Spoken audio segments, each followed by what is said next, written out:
Today we are going to see about electromagnetic waves.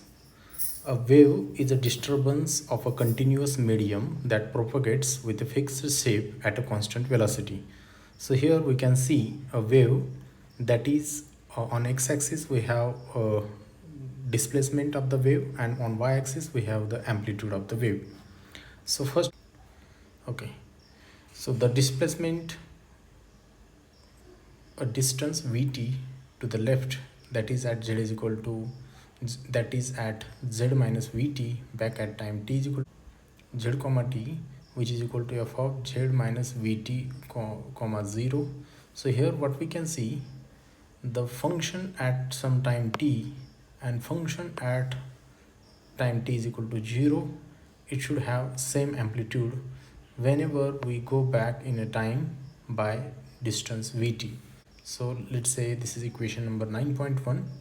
So f of z comma t represent a wave of a fixed shape traveling in the direction of at a speed v, and say there are some examples which shows a wave.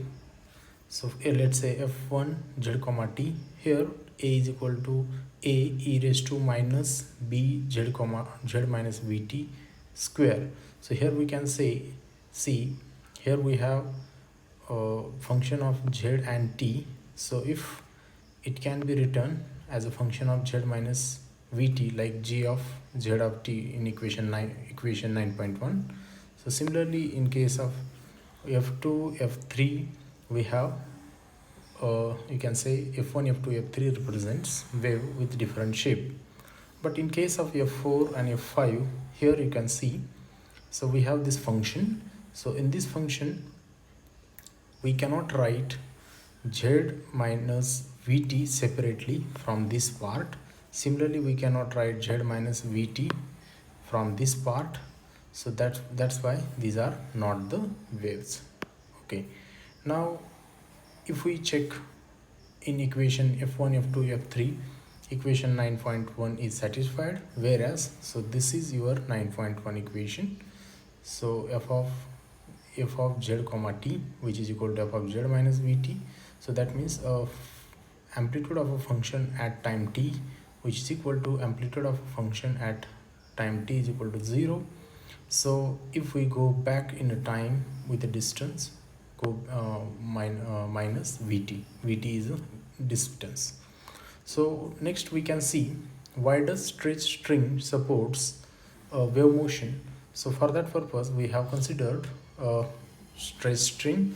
On y-axis we have amplitude, okay, and on x-axis we have displacement. So let's say this is your some part of a string.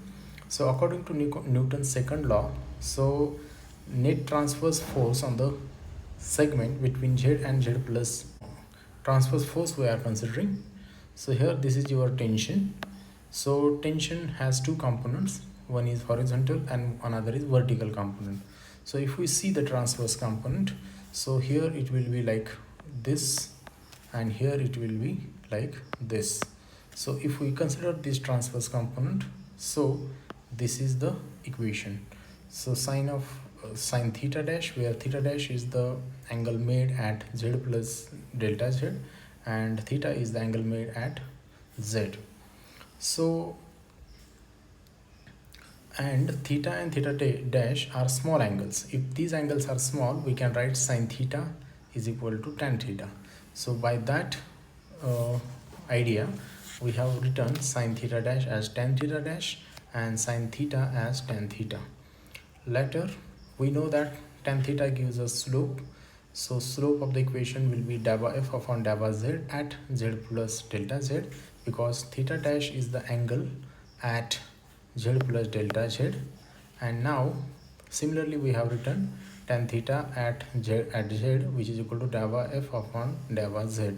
From the definition of differential we can write this as, you can say, so T as it is, that is the tension, del square F upon delta Z square into delta Z.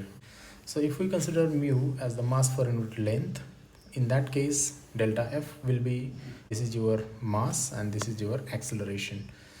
So and therefore we can equate these two equations. So let's say this is equation 1 and this is equation 2.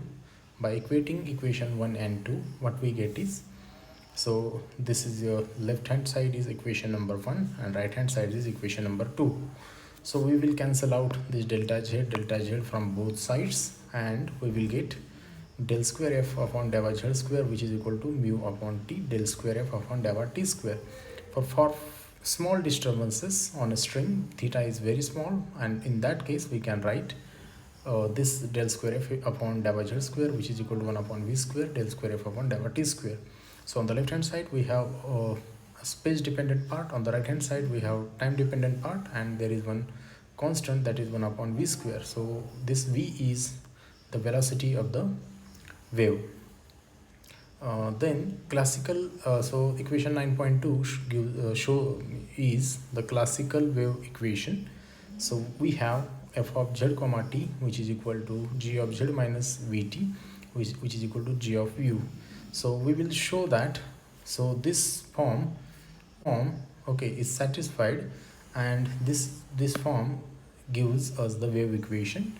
So let's say u is equal to z minus vt. If we double differentiate it, first differentiate with respect to z, so we will get delta g upon delta u into delta u upon delta z. And similarly, if we but in this case delta u upon delta z, this is equal to 1, because if we differentiate this equation with respect to z, so here the differentiation of z will be 1, so that's why I have not written that. And delta f upon delta t, the differentiation with respect to t, that is dg upon square. On the right hand side we again differentiate it, so we get minus v earlier we got from this part, and delta g upon delta u, that gives us minus v again, so this part gives minus v again. So this is the equation. So finally this is the equation which is satisfied. So this is the equation of a wave propagating in the along z axis. So thank you.